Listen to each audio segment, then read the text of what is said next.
Hey, good morning, everyone. 42 minutes after the hour now on this Monday. Hope you guys had a great Easter holiday weekend. Had some time to spend with family. It was nice, wasn't it? 85 degrees in Louisville yesterday.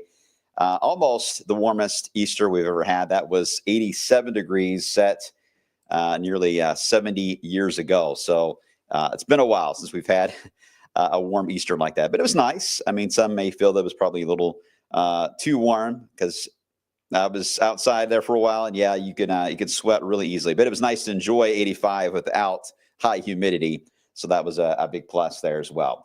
Good morning, everyone. Hello to Blue and to see ZK is on this morning. Good morning, as always. YouTubers, you guys are always fast. Your notifications, I think, are faster than other social media. Hello to Carrie as well. Storm Chaser, Jason Hamilton. I hope you're doing well. It's been a little quiet for you, right? These are not exactly severe storms we've had today, so it's been a nice, somewhat decent rain. I think gardeners would like to have had a little more. I'll show you the rain totals in a second, but we're catching up. All right, Angela. All right, we're getting our Facebookers on. Hello, Angela. Good morning to you and to Angie as well, and to Laura. So you guys can always comment on the social media side. It's always the best way to reach us. Not always able to capture every question and comment, as you guys know, but we try. We try our best to get there. Okay, so several things we're going to cover today. Obviously, we've update on the current situation with this band of rain that was basically a tornado outbreak to our west. We got the very, very tame version of that this morning that's now heading eastbound. We're going to get a quiet couple of days, very pleasant actually, but then we get into the end of the week, heading toward all the balloon glows and the balloon race and the mini marathon. Things do get messy again. And this back and forth pattern where we get these breaks, active weather and a break, that's going to be the trend all the way through Derby. We're getting a little bit of a hint on how Derby week is going to play out, including Oaks and Derby itself. I will give you a hint of where we're thinking we're leaning toward that today, but we don't have an official forecast out that far out. But I'll at least give you a hint. I think that's fair, right? We'll try to do that. Before I go on, though, I did have a couple of special guests that were here on Friday. Alex and Leslie Smith. They're the ones that are not the meteorologist in the photo there. It was her birthday to always come see StormTALK or Snow Talk here at the station. Her husband, Alex, we've been talking for a long time, trying to get it arranged. They finally had a chance to come by and visit. yesterday. Leslie actually used to talk to John Belsky and email him all the time. So I'm sure you guys can relate to Leslie's passion and our local weather here. But I was glad to be able to finally meet them and spend some time here at the station. And they had a great time, and we're overwhelmed. As I always try to say, overwhelmed by how many buttons that I have to push in this room here. I was like, you don't understand it till you're in this spot. And there is a lot you got to do in this one spot. And they're like, wow, yeah, that's wow, a lot of stuff. One of these days I'll do behind the scenes. I know that others have talked about doing it. I've always wanted to do it, and I think I will. I'm just going to try to arrange it a certain time, and I'll give you all a heads up when we're going to do it. But I'll give you guys a behind the scenes tour of how we operate here, how we work in the weather office, the set, even the weather garden. I'll do a day, and we'll, especially probably when it's quiet, may end up being summer when we do it. But type 1, if you guys think you would like that. And if so, if there's a lot of interest in it, then yeah, I will make it happen somehow. Okay, let's get into the camera is set on the 2nd Street Bridge. I'm assuming there was an issue there this morning, but let me show you what it looks like in downtown at the moment. Oh yeah, those gloomy looking clouds over the area at the moment, allowing for kind of spooky setup. But again, no severe weather. This is all just from the showers and storms rolling through the area at the moment. These again are not severe, but they are allowing for some bursts of heavy rain moving through. Speaking of that, let's get into rain totals. As I mentioned, they're not very impressive. 1/10 of an inch. I think I got 0.12 at my rain gauge at home. So yeah, I wish it was, certainly better than that, but 0.12 is good enough. I at least got my grass seed wet, but still have to do some watering. If you do have anything like that you need to plant. Highest looks like maybe close to 0.2 down around Campbellsville. A couple little clusters into our southern counties. All right, I see a lot of ones there. So all right, we'll do behind the scenes. ZK, do we do tours to the public? No, we don't have any scheduled tours for that. Sometimes we're able to work out something special if we're able to. This case with Alex and Leslie, this was nearly 6 months, it felt like, in the planning. So it's not easy to do, and for obvious reasons. There's just a lot going on, and it's a busy setup. But I'll at least show you all that don't have the time to eat down here or something, okay? Let me work on that. I'll work on it. Since there's enough interest in it, I'll do that. Okay, so where do we go from here? Oh, real quick, rain totals into the metro. Let me show you that. Similar story, few hundredths of an inch, maybe up to 1/10 of an inch of rain. Not too much to get too excited about there. Temperatures in the area have been in the 70s overall. We've still got some gusty winds around 20 miles per hour, but the heaviest of the rain is now located there in the eastern side of Wave Country, heading into Campbellsville, stretching all the way through the Capitol, Lexington area, and then just kind of these spotty leftover showers. You'll be driving through those at times this morning. Off and on, the wipers will be needed. Otherwise, very, very light amounts is what we're talking about. And the sun is already coming back out. Partly sunny sky just west of Louisville. So those of you near Paoli and Bedford, Indiana, Adam, are you on here? I didn't see. You have probably a mostly cloudy sky. Yeah, you probably do have a little bit of rain there. But you have 0.14. All right. Thanks, Adam. Appreciate that. Yeah, you got a partly cloudy sky. We're going to see more of that later today. So the numbers right now are coming in the 60s, close to 70 in Louisville. We're going to go partly cloudy. That should be enough to allow for us to get well into the 70s. This batch of clouds, normally in the wintertime, when we see that heading our way, it's a tall tale sign. You're going to go overcast, a low overcast, and cold and chilly. And this setup, this low pressure, the way it's tracking, this will actually start to disintegrate in the next few hours. So it'll all become partly cloudy. I don't think we'll go completely blue sky here, but we'll get some, and that should allow for a warm afternoon. So a much different afternoon than we've had for this morning. Then the system is history.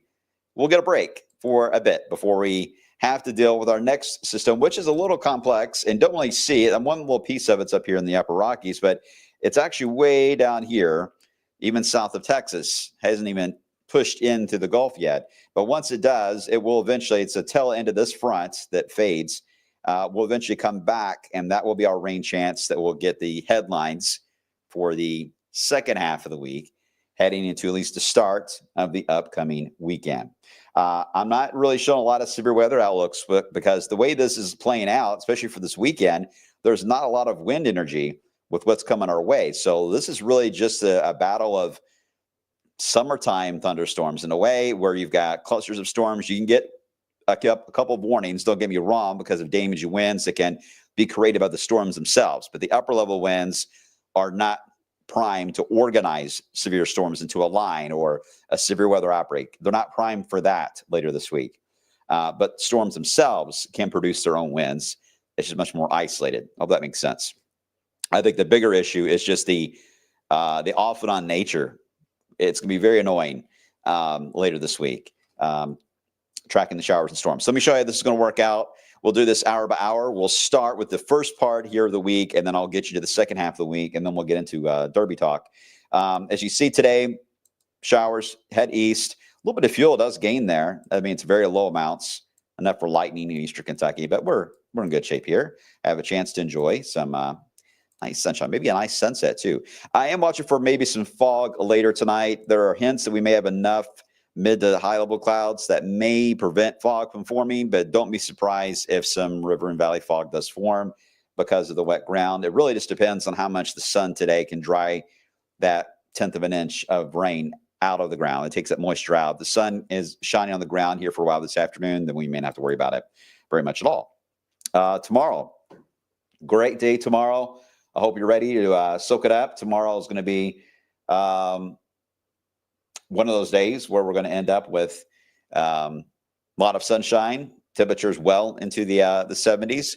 Another cool night coming our way for Wednesday. It's dry air. And then we get into Wednesday, which you barely saw there, but Wednesday will also be in the 70s. But Tuesday and Wednesday are it this week. Any outdoor plans? And I will go ahead and throw this afternoon in as well. So this afternoon, tomorrow, and Wednesday, if you need a dry window to work with, that's your dry window.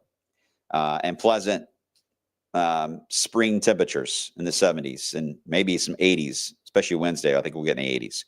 After that point, once we even get the sunset Wednesday night, all bets are off. We now change things up. That little wave that is south of Texas and the Gulf of Mexico decides to pay us a visit. It begins to surge northbound, and that's when we end up with showers and storms that will begin to develop as we head into early on Thursday. You can see already it's a very speckled look to it, but it will begin to fill in as you're about to see as we head into the Thursday into Friday.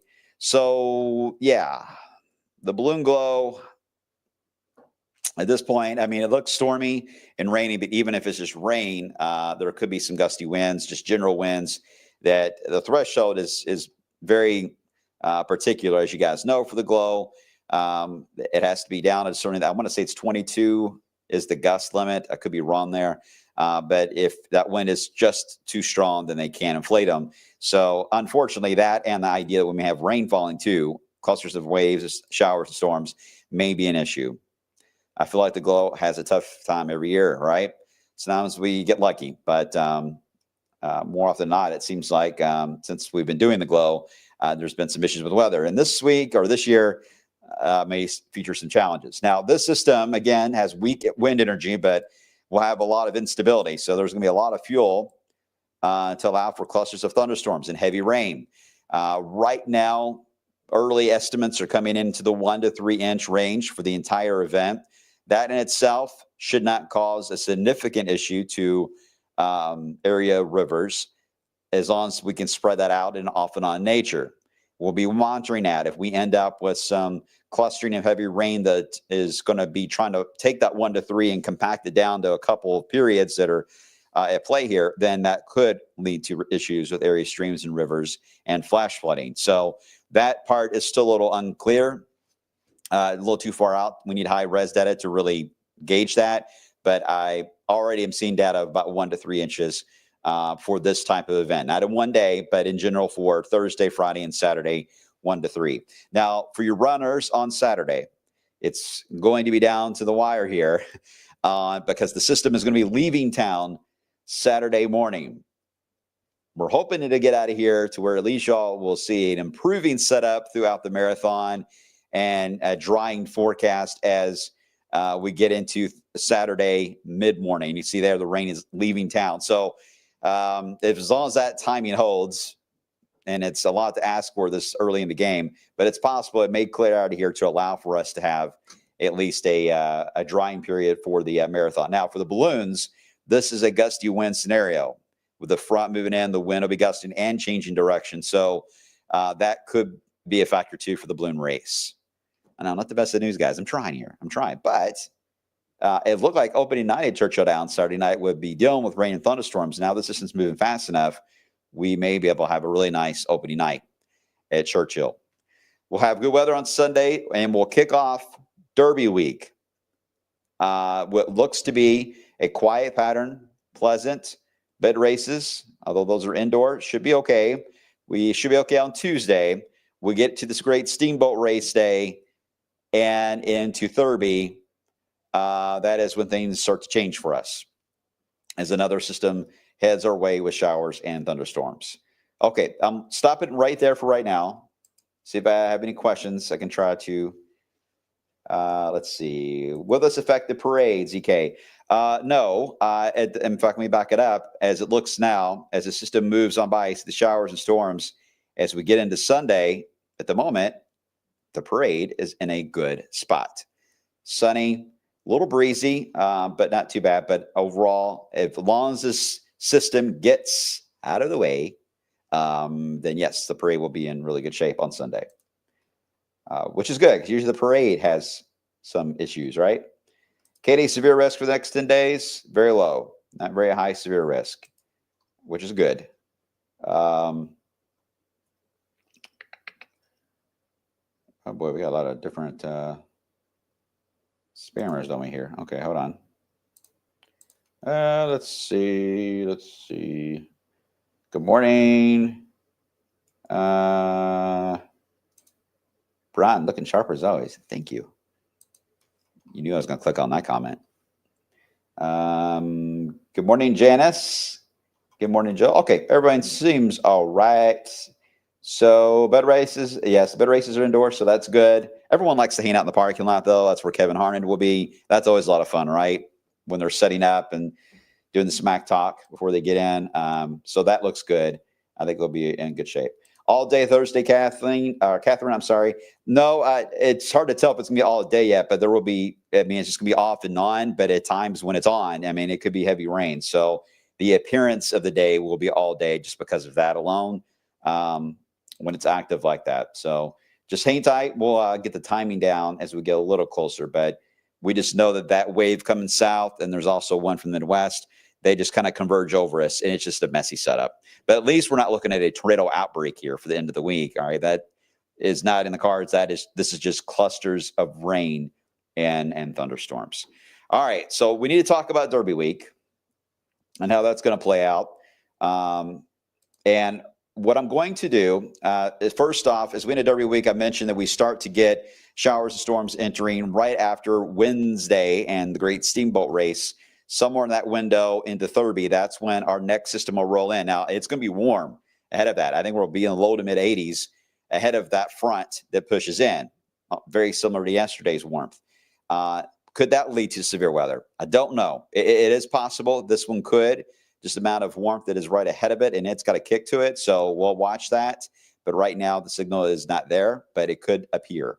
But the setup does look to favor where we need to at least watch it. After we get to that, I'm going to have to draw. All right, here we go. I got to draw now because I don't have a lot of data to show that I don't want to confuse people on for Derby week. So here's what we're going to do. For the end of the period here, we get into Oaks Day, Derby Day, and even thereafter.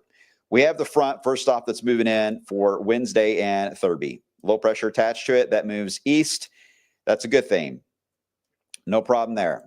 Now, it appears after it passes by, because the flow is getting stronger from the Pacific. So these systems are getting faster. So that's a good thing. However, there is an issue right in through here that it is a little more sluggish in nature because the flow ramps into the west, into the Midwest, and kind of curls up. That leaves this area of the country a little more at risk of our enemy for Derby, better known as the upper low. And there is a chance an upper low of some sort is going to try to form somewhere in this region near Oaks Day or Derby Day. I don't know where that's going to be, and the data doesn't either. But the pattern would support it in that region anyway. And I'm drawing a big box now, and I hope to shrink it down. But if we were to get an upper low that could form in the region, the problem with that is it would be likely to our east, which means it would bring in chillier air and the risk for rain. But don't panic yet, because we only need the low to be just over here, say around New York City, and we're fine. It's too far away to reach us. It will likely be a slightly cooler setup. But if that low, this is giving me a lot of bad memories of 2018. It was an upper low that caused that heavy rain day. You guys, I'm sure, remember that. It was an upper low that did that. Well, we just got to watch these upper lows, because models are not going to pick this out well at all. I was hoping we'd have more definitive large-scale systems approaching in the Derby, so it'd be easy to time them out. I mean, honestly, this week is fairly easy because they're larger scale systems, and we're able to tell how they're moving in the days that'll be dry and the days that'll be wet. We get toward Derby, there is nothing really steering anything. So it's like playing Plinko on The Price is Right. We don't know which way the chip is going to fall. And because of that, we got to just put a big question mark on the outlook for Oaks and Derby. I know it's frustrating, but here's the good news. It won't stay like that. As we get closer, we're going to be able to sniff out where that zone will be. And there still could be some changes on the upper air pattern, even this far out. So that's how it could evolve. But I do think right now it's too early to give a definitive Derby forecast. I wish we could, but I think this is going to be the game player this year. The good news about that is it rarely means severe weather. So that's a plus. So here's where we stand for the entire 10-day. I don't know if you have any questions on that. Again, today we're going to be quieting things down. We're going to get some sunshine, looking good. Tomorrow looks good. Wednesday, that 10% will be late. Otherwise, into the 80s we go. We got the stormy weather for Thursday and Friday and early Saturday. Early key on that, all right, for Saturday. That's not an all-day rain Saturday. And then we'll have a good-looking setup for the parade. And next week, we have a few rain chances in for early next week. But I think overall, other than a pop-up storm, I think the majority of the first part of next week is going to be dry. So we'll be working on that part of the forecast. But I think it'll be dry and quite warm, leading into a more active Wednesday. And I'm trying to get used to saying that. What was it last year? Champions Day, right? So now it's called Wednesday. Wednesday into Thursday. Showers and storms begin to play out. All right. Carrie, the malls aren't owned for the smarts. That's true. That's true. That's why we're here, right? Art class with Brian. Let's go. Here you go. I think it's easier sometimes just to draw it, because sometimes models just are messy. They don't make any sense. And you guys see all these colors and fronts. You're like, what am I looking at? So I just like to just draw it out, even if it's messy, because I think you all can sort of follow my train of thought there. Okay. I think everyone's all right. I know you got a lot of questions about specifics on, how these are going to play out. I get that. I just can't answer a lot of them right now. So I'm not trying to ignore you. Just can't get to it. Any concerns, Austin, for severe weather outbreaks in May? I still think the mid and latter portion of May is still showing active. The first part is not showing as strong of a signal. And that upper low probably is key on that. But the latter half of the month, I do think will get more active again. And Jay, how windy today? Today about 25 right now. That'll be holding steady for the next several hours, actually. But the wind will be much more relaxed for Tuesday and Wednesday. Hope that helps there. Roughly in about 15 to 20 is what I mean by relaxed. Okay. All right, guys, I'm going to run. Appreciate y'all as always. I'll be on for midday, and we'll just take a look and see how things are looking for any new data, especially that rain total forecast as we head toward the end of the week. That's our immediate concern. How much rain? How will that affect the balloons and the runners? And could we run any flooding issues? That's what we're going to be hashing out today as a team, working on that. We'll have that data on the app first. Take care, guys. I'll see you later.